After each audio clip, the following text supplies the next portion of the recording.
Hi, and welcome to day one of our Sage Tips and Challenges. So today I want to introduce you to the first power of the Sage.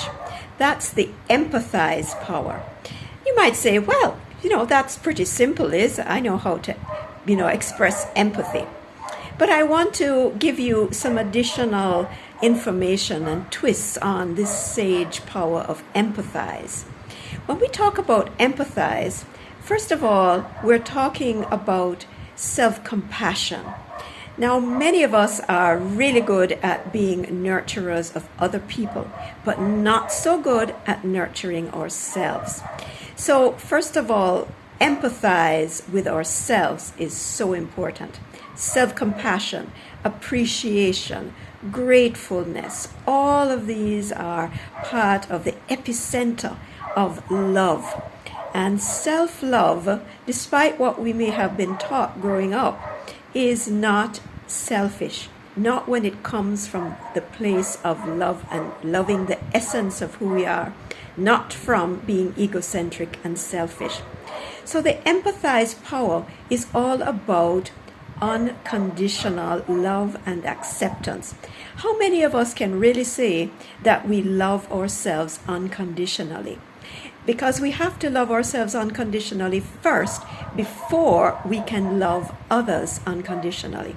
So if we have any thoughts about limitations on the love, like we have to love ourselves despite the fact that we didn't achieve our goals, despite the fact that our last performance wasn't ideal.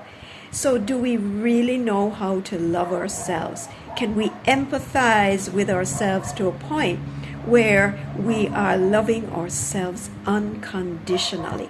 So that's my first challenge to you. Find a picture of yourself when you were a young child.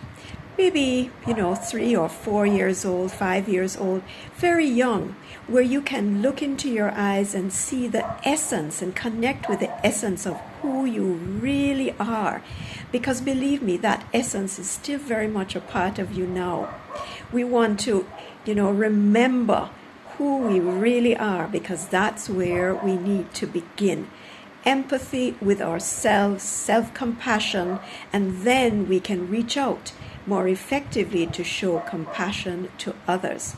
So find yourself a photo.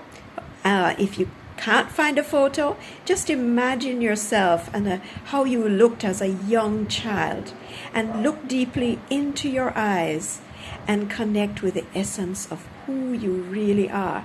And remember that that child deserves unconditional love. When we learn how to love ourselves unconditionally, everything gets better. Our relationships get better. Our ability to achieve success in all areas of our life improves dramatically. So, challenge number 1, make sure that you can connect with the essence of who you really are and remember the divinity inside you.